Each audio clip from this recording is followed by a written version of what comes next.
پشت کے بعد سرکار سرکاہی کا فیض میسر ہے، ایک ہی فاصلے پر سرکار سرکاہی کا دامن کرم میسر ہے۔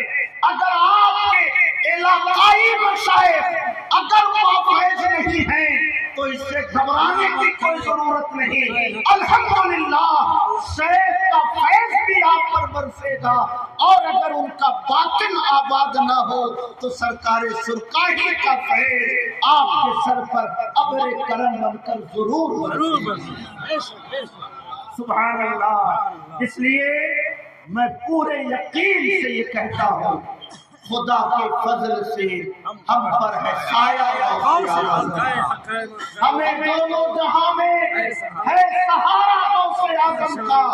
فرشتوں روکتے کیوں ہو مجھے جنت میں جانے دو، فرشتوں روکتے کیوں ہو مجھے جنت میں جانے دو، یہ دیکھو ہاتھ میں دامن ہے کس کا، غوث اعظم۔ سبحان اللہ۔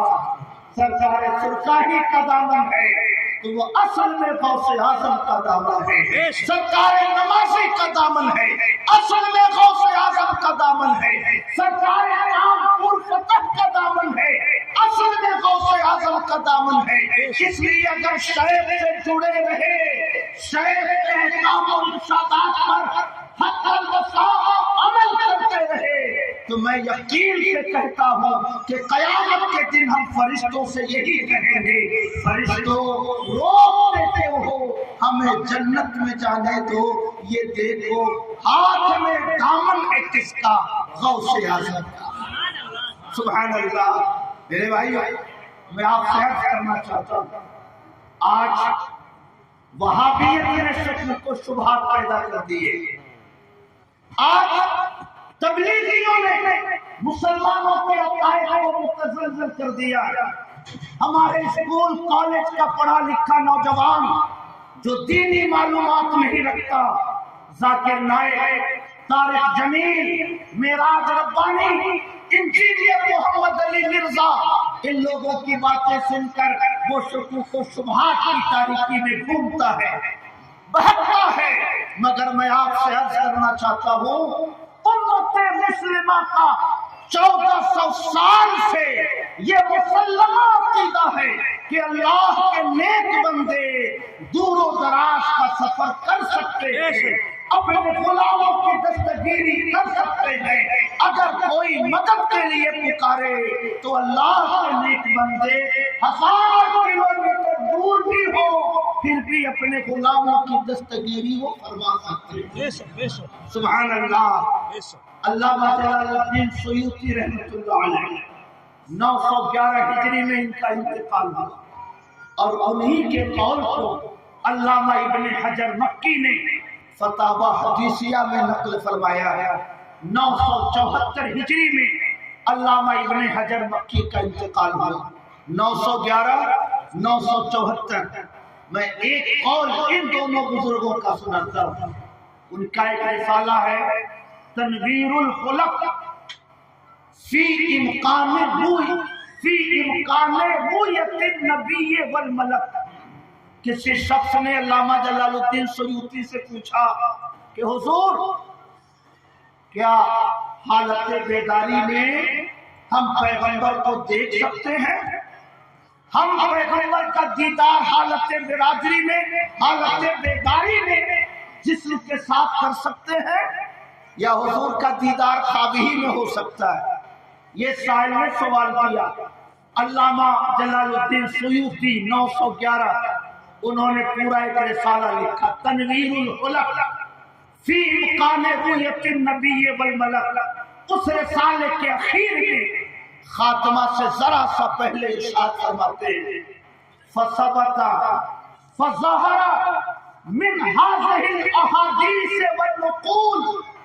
علماء کی ان صراحتوں سے، آیتوں سے، حدیثوں سے یہ بات ثابت ہوئی ان نبینا صلی اللہ علیہ وسلم بل کل الانبیاء احیاء ردت الیہم ارواحہم۔ میری ذکر کردہ تفصیلات سے یہ بات ثابت ہوئی کہ میرے پیغمبر بلکہ تمام پیغمبر اپنی قبروں میں زندہ ہیں. ردت الیہم ارواحہم، ان کے انتقال کے بعد ان کے جسم میں روح لوٹا دی گئی. بعد ما قبضوا، روحوں کو قبض کرنے کے بعد ان کے جسموں میں روح لوٹا دی گئی. اور آگے کا جملہ سنی، فرماتے ہیں وَأُذِّنَ لَهُمْ بِالْخُرُوجِ مِنْ قُبُورِهِمْ، اور ان کو قبروں سے نکلنے کی اجازت دی گئی. وَالتَّصَرُّفِ فِي الْمَلَكُوتِ الْعَلَوِي وَالسِّفْلِي، اور آسمان و زمین میں انہیں تصرف کرنے کی اجازت دی گئی. اور آگے فرماتے ہیں لَكِنَّهُمْ خُيِّبُوا كَمَا خُيِّبَتِ الْمَلَائِكَةُ، مگر وہ ہماری نظروں سے پوشیدہ رہتے ہیں جیسے کہ فرشتے بہت سارا کام کرتے ہیں، مگر فرشتے جیسے ہماری نظروں سے پوشیدہ ہیں ویسے ہی اللہ نے پیغمبروں کو ہماری نگاہوں سے پوشیدہ رکھا. کہیے سبحان اللہ. میں عرض کرنا چاہتا ہوں 3 باتیں قابل غور ہیں. تمام انبیاء اپنی قبروں میں زندہ ہیں. ان کی روح قبض کرنے کے بعد ان کے جسم میں روح لوٹا دی گئی. ان کو قبروں سے نکلنے کی اجازت دی گئی اور آسمان و زمین میں جہاں چاہیں تصرف کرنے کی اجازت دی گئی. اس سے کیا سمجھ میں آیا؟ مدینے کے تاجدار رہتے تو مدینے میں ہیں. گنبد خضرا ان کے لیے پایہ حکومت کی طرح ہے، تخت بادشاہت کی طرح گنبد خضرا ہے. قیام وہاں رہتا ہے، مگر پوری دنیا میں جہاں چاہیں جس میں مثالی کے ساتھ تشریف لے جاتے ہیں اور اپنے غلاموں کی مدد اور نصرت فرمائے کرتے ہیں. سبحان اللہ. میں عرض کرنا چاہتا ہوں غوث اعظم کا ذکر آپ نے سنا اور ہم سب پر غوث اعظم کا ہی سایہ ہے. آپ غوث اعظم کا وہ واقعہ جانتے ہوں گے. ایک مرید رمضان کے دنوں میں آیا، کہا حضور میرے گھر افطار کی دعوت ہے. دوسرا آیا، کہا حضور میرے گھر بھی افطار کی دعوت ہے. تیسرا آیا، اس نے بھی کہا حضور میرے گھر افطار کی دعوت ہے. 70 لوگوں نے افطار کی دعوت دی اور غوث اعظم 70 مریدوں کے گھر ایک وقت میں تشریف لے گئے. صبح ہوئی، چرچا شروع ہوا. انہوں نے کہا غوث اعظم میرے گھر آئے تھے. محمود صاحب نے کہا غوث اعظم میرے گھر آئے تھے. سمود صاحب نے کہا غوث اعظم میرے گھر آئے تھے. کوثر صاحب نے کہا غوث اعظم میرے گھر آئے تھے. اب چرچا شروع ہوا. کہا یہ کیسے ہو سکتا ہے؟ یہ کہہ رہا ہے میرے گھر آئے، یہ کہتے ہیں میرے گھر آئے. لوگوں نے کہا چلو انہی سے پوچھ لیتے ہیں غوث اعظم کس کے گھر تشریف لے گئے. غوث اعظم نے ارشاد فرمایا تمہیں 70 مقامات پر بیک وقت جانے میں حیرت ہو رہی ہے. اللہ نے عبد القادر کو وہ طاقت دی ہے کہ درخت میں جتنے پتے ہیں اگر اس سے بھی زیادہ مقامات پر عبد القادر جانا چاہے تو اللہ کے کرم سے، اللہ کے اذن سے بآسانی جا سکتا ہے.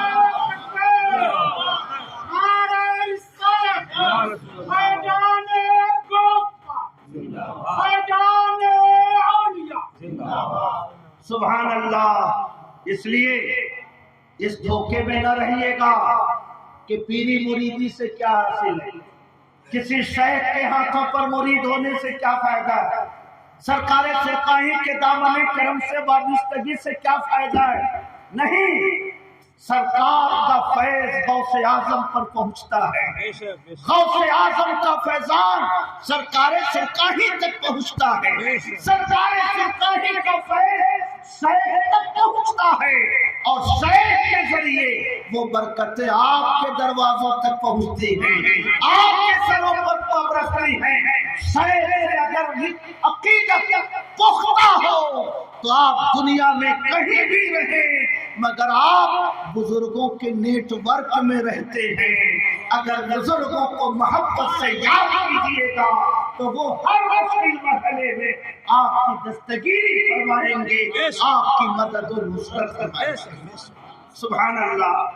میرے بھائیو، ایک بڑے بزرگ گزرے، علامہ عبد الوہاب شعرانی رحمۃ اللہ علیہ، امام عبد الوہاب شعرانی رحمۃ اللہ علیہ۔ علامہ ابن حجر مکی کا انتقال ہوا 974 اور ان کا انتقال ہوا 973۔ دنیا تصوف کے بہت بڑے عالم۔ میں یہ سمجھتا ہوں کہ تصوف کے مضمون پر جتنی کتابیں انہوں نے لکھی ہیں کسی دوسرے عالم نے اتنی کتابیں نہیں لکھی، اور ان کی کتابیں مسلم بین العلماء ہیں۔ صوفیاء، فقہاء، صالحین ان کی کتابوں کو پڑھتے ہیں اور ان کی کتابوں سے استفادہ کرتے ہیں۔ میں آپ کو ان کی ایک بات سنانا چاہتا ہوں۔ ان کی ایک کتاب ہے میزان الشریعۃ الکبریٰ۔ کیا نام ہے؟ میزان الشریعۃ الکبریٰ۔ میں نے اپنے استاد گرامی جو حضرت کے بھی استاد گرامی ہیں، حضور نصیر ملت، ان سے سنا کہ حضور حافظ ملت اس کو رکھتے تھے اپنے سرہانے میں، اور درسی کتابوں سے فارغ ہوتے تو اس کتاب کو پڑھا کرتے تھے۔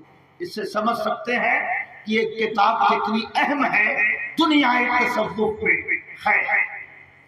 آپ اپنے علماء سے بھی پوچھئے گا، میزان الشریعۃ الکبریٰ اور الیواقیت والجواہر، بہت اہم اور بہت مشہور کتاب۔ میزان الشریعۃ الکبریٰ میں الامام عبد الوہاب شعرانی رحمۃ اللہ علیہ، سرکار سرکاہی کا انتقال تو 1976-78 کے آس پاس ہوا ہے نا۔ اعلیٰ حضرت کا انتقال 1921 میں ہوا، 1340 میں ہوا۔ امام عبد الوہاب شعرانی کا انتقال 973، یعنی اعلیٰ حضرت امام احمد رضا کے پیدا ہونے سے تقریباً 300 سال پہلے وہ لکھتے ہیں میزان الشریعۃ الکبریٰ میں کہ میں نے اپنی کتاب الأجوبۃ المردیہ میں لکھا ہے کہ صوفیاء کرام، یہی لفظ ہے ان کا، صوفیاء کرام اپنے مریدوں کو قبر میں بھی ان کا مشاہدہ کرتے ہیں، مشکلات میں بھی مشاہدہ کرتے ہیں، پل صراط پر گزرتے ہوئے بھی مریدوں کو دیکھتے رہتے ہیں۔ اور آگے لکھتے ہیں کہ جب عام صوفیاء کرام قبر میں، حشر میں، پل صراط پر حشر میں اپنے مریدوں کی مدد کرتے ہیں، تو آگے لکھتے ہیں فَكَيْفَ بِالْأَئِمَّةِ الْمُجْتَهِدِينَ، تو پھر ائمہ مجتہدین کی شان کیا ہوگی؟ میں کہتا ہوں تب غوث اعظم کی شان کیا ہوگی، تب نبیوں کی شان کیا ہوگی۔ اگر عام صوفیاء کرام قبر و حشر میں اپنے مریدوں پر نظر رکھتے ہیں تو پھر مدینے کے تاجدار کی شان کیا ہوگی جب ان کے گدا بھر دیتے ہیں شاہان زمانہ کی جھولی۔ محتاج کا جب یہ عالم ہے تو مختار کا عالم کیا ہے؟ سبحان اللہ۔ اور پھر اس کے بعد ایک واقعہ لکھا، امام ناصر الدین لاقانی، ان کا انتقال ہوا، امام مالک کے ماننے والے کہتے ہیں کہ انتقال کے بعد کسی نے امام ناصر الدین لاقانی کو دیکھا، کہا حضور کیا ہوا آپ کے ساتھ قبر میں؟ انہوں نے فرمایا مجھے فرشتوں نے اٹھا کر بیٹھایا تاکہ مجھ سے سوال و جواب کر سکیں۔ اسی درمیان امام مالک میری قبر میں تشریف لائے اور فرمایا کیا ایسے لوگوں سے تم دین کا سوال کرو گے؟ کیا ایسے لوگوں سے تم پیغمبر کا نام پوچھو گے؟ اور پھر فرشتوں کا ہاتھ پکڑا، فرمایا تنحیا عنہ، تنحیا عنہ، تم لوگ ہٹو یہاں سے، ہٹو یہاں سے۔ اور امام مالک نے دونوں فرشتوں کو قبر سے رخصت کر دیا۔ امام لاقانی فرماتے ہیں کہ امام مالک کی برکت سے میں سوال نکیرین سے محفوظ رہا، اور پھر بعد کا مرحلہ اللہ نے اپنے کرم سے آسان فرما دیا۔ سبحان اللہ۔ میں آپ کو یہ سہن دینا چاہتا ہوں، یہ کڑیاں ایک دوسرے سے جڑی ہیں۔ مرید جڑا ہے شیخ سے، شیخ جڑا ہے اپنے شیخ سے، وہ شیخ جڑے ہیں اپنے شیخ سے، وہ جڑے ہیں غوث اعظم سے، وہ جڑے ہیں حضرت علی سے، وہ جڑے ہیں مدینے کے تاجدار سے۔ اللہ کے انعام و اکرام کی بارش مدینے کے تاجدار پر ہوتی ہے، وہ برکتیں غوث اعظم تک پہنچتی ہیں، غوث اعظم کے ذریعے وہ برکتیں سرکار سرکاہی تک پہنچتی ہیں، ان کے ذریعے وہ برکتیں علاقائی مشائخ تک پہنچتی ہیں۔ اور اگر شیخ سے گہرا تعلق ہو تو اللہ تعالی مریدوں پر بھی اپنے محبوب بندوں کے فیضان کرم کو شامل رکھا کرتا ہے، اور مریدین اپنے مشائخ کے سائے میں رہا کرتے تھے۔ غوث اعظم فرماتے تھے کہ میں مریدوں پر اس طرح سایہ فگن رہتا ہوں جیسے کسی زمین پر بادل سایہ فگن رہتا ہے۔ سبحان اللہ۔ اس لیے میرے بھائیوں، میں دو باتیں صرف عرض کرنا چاہتا ہوں۔ مشائخ سے گہری عقیدت رکھو، شیخ اگر خالی ہوگا ان کا شیخ آباد ہوگا، وہ اگر خالی ہوں گے ان کے شیخ آباد ہوں گے۔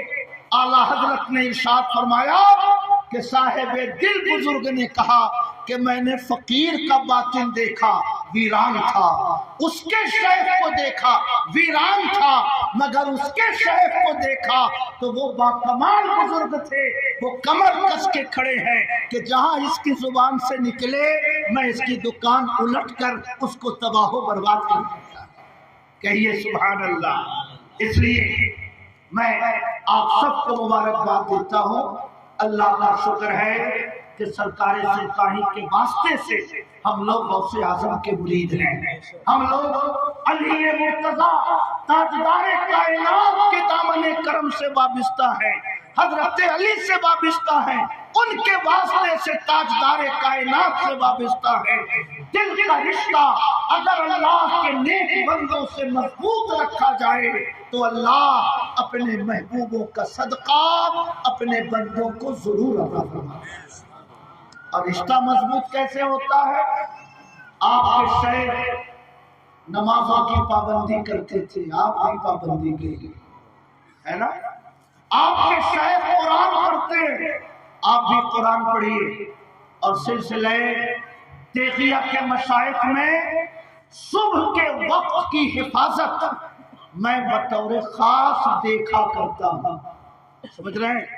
سبحان اللہ۔ حدیث شریف میں ہے کہ جب رات کا آخری حصہ آتا ہے تو اللہ تعالی عرش اعظم سے آسمان دنیا پر نزول فرماتا ہے، اترتا ہے۔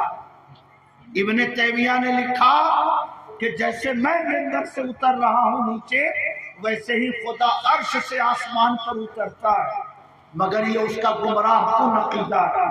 ہم جب یہ مانتے ہیں کہ خدا جسم والا نہیں، عضو والا نہیں، تو نزول کا مطلب یہ اترنا نہیں ہو سکتا۔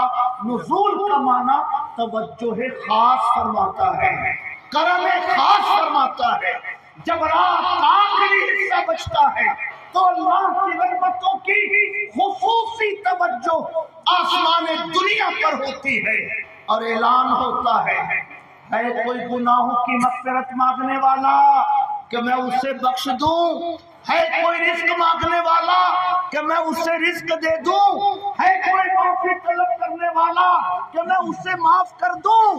سبحان اللہ۔ بخشنے والا خدا جب خود ہی آمادہ کرم ہے، اس وقت اگر کوئی بندہ ہاتھ اٹھا کر دعا مانگتا ہے تو ان دعاؤں کی قبولیت کا امکان حد سے زیادہ بڑھ جایا کرتا ہے۔ آپ کسی کے دروازے کرم پہ جائیں، اس کی مرضی ہوتی ہے، کبھی دیتا ہے کبھی نہیں دیتا ہے، مگر دینے والا خود بولا ہے اب کوئی سائل دروازے پہ جائے تو دینے والا کبھی خالی ہاتھ نہیں لوٹاتا۔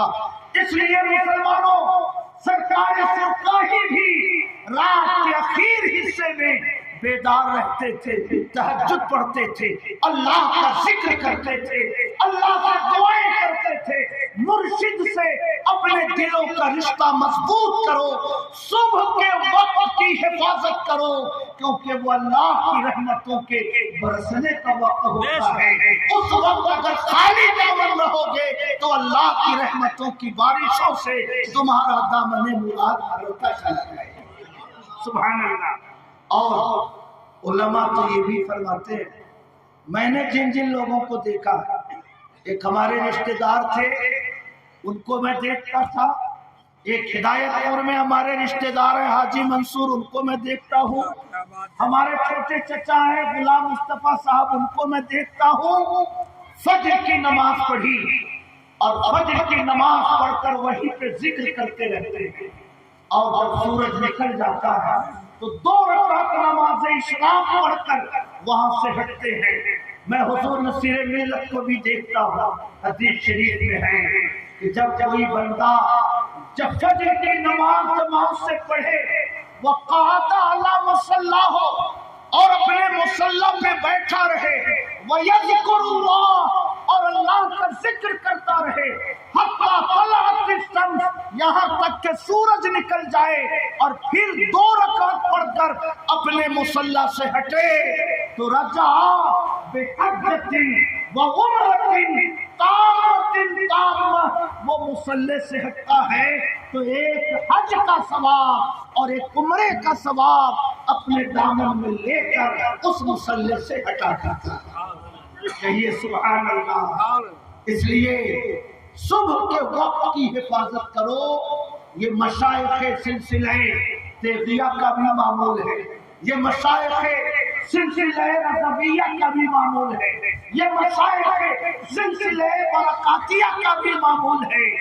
ابھی کوئی جوا کھیل رہا ہوگا، شرابی شراب پی رہا ہوگا، جھوٹ بولنے والے جھوٹ بول رہے ہوں گے، گناہوں کا دھواں اٹھ رہا ہوگا، اور جب دھواں اٹھ رہا ہو اس وقت اگر ٹارچ جلائی جائے تو روشنی بہت دور تک نہیں پہنچتی۔ سبحان اللہ۔ مگر صبح کا وقت وہ ہے کہ شرابی بھی سو رہا ہوتا ہے، جوا کھیلنے والے بھی سو رہے ہوتے ہیں، الٹی سیدھی حرکتیں کرنے والے بھی سو رہے ہوتے ہیں، جھوٹ اور غیبت میں مبتلا افراد بھی سو رہے ہوتے ہیں، گناہوں کا دھواں نہیں اٹھ رہا ہوتا۔ اس وقت اگر تھوڑی سی بھی عبادت کی جائے تو اس عبادت کا نور باطن کو منور کرتا ہے، آپ کے ظاہر کو روشن کرتا ہے، آپ کے دلوں کی دنیا آباد ہوتی ہے۔ اس لیے میں عرض کرنا چاہتا ہوں، مشائخ سے رابطہ مضبوط ہوتا ہے، مشائخ جس طرح بولتے ہو اسی طرح بولیے، مشائخ جس طرح خوش اخلاقی سے پیش آتے ہو ویسے ہی خوش اخلاقی سے پیش آئیے۔ مشائخ اللہ کا ذکر کرتے ہیں، آپ بھی اللہ کا ذکر کریے۔ مشائخ ایک دوسرے کو دعائیں دیتے ہیں، آپ بھی دعائیں دیں۔ شیخ سے اگر تم عمل کا رشتہ بھی رکھو گے، محبت کا رشتہ بھی رکھو گے تو انشاءاللہ تم قبر میں بھی رہو گے تو مرشد کا فیض قبر میں پہنچے گا، برزخ میں رہو گے برزخ میں پہنچے گا، پل صراط میں رہو گے پل صراط میں فیض پہنچے گا۔ میں آخری بات کہہ کر گفتگو ختم کرتا ہوں۔ اعلیٰ حضرت امام احمد رضا سے پہلے ایک بزرگ گزرے ہیں، شاہ ولی اللہ محدث دہلوی۔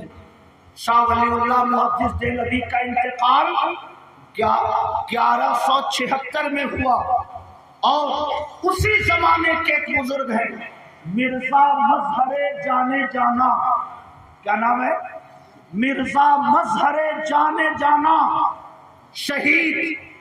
کہیں سے تعزیہ گزر رہا، انہوں نے کہا کہ اللہ تعالیٰ ان جاتیوں کو توفیق دے، تو شیعوں نے وہ آواز سن لی اور رات کے سناٹے میں آ کر گولی مار دی، اسی سے ان کا انتقال ہو گیا، اس لیے ان کو شہید کہا جاتا ہے۔ مرزا مظہر جانے جانا شہید شاہ ولی اللہ کے پہلے کے ہیں، سبحان اللہ۔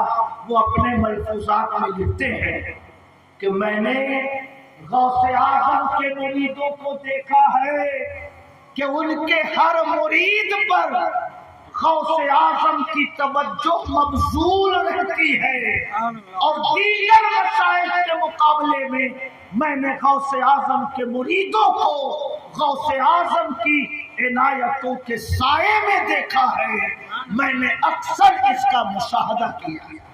کہیے سبحان اللہ۔ اس لیے صبح کی نماز پڑھیے، شجرہ پڑھیے، چند بار آیت الکرسی قل ہو اللہ احد پڑھیے، اور شجرے کے سارے مریدوں کو اس کا ثواب پہنچائیے، ثواب پہنچاتے رہیے گا تو ان بارگاہوں میں آپ کا نام درج رہے گا۔ اور اگر زندگی میں کوئی مشکل لمحہ آیا تو ان بزرگوں کا فیض انشاءاللہ آپ کی دستگیری کرے گا، آپ کو مشکل حالات سے محفوظ رکھے گا۔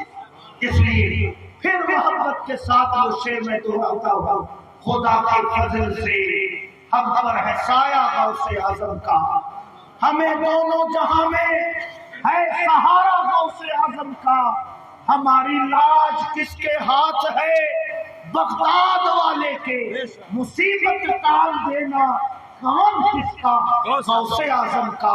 مریدی لا تخف کہہ کر تسلی دی غلاموں کو، مریدی لا تخف کہہ کر تسلی دی غلاموں کو، قیامت تک رہے بے خوف شیدا غوث اعظم کا۔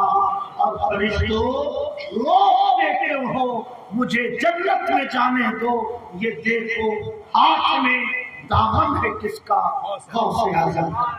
اللہ تعالیٰ اس مجلس کو اپنے کرم سے قبول فرمائے۔ حاجی محمد حبیب صاحب کے صاحبزادگان نے بہت ہی عقیدت محبت سے اس مجلس کا اہتمام کیا ہے، جس بچی کی شادی ہونے والی ہے، جو رشتہ نکاح سے وابستہ ہونے والی ہے، اللہ پاک خیر سے ان کی زندگی کے نئے سفر کو مبارک فرمائے، اور آنے والی زندگی کو اللہ پاک اپنی رحمتوں کے سائے میں گزارنے کی توفیق عطا فرمائے۔ انہی دعاؤں پر میں اپنی گفتگو ختم کرتا ہوں۔ السلام علیکم ورحمۃ اللہ وبرکاتہ۔ ٹائم نہیں۔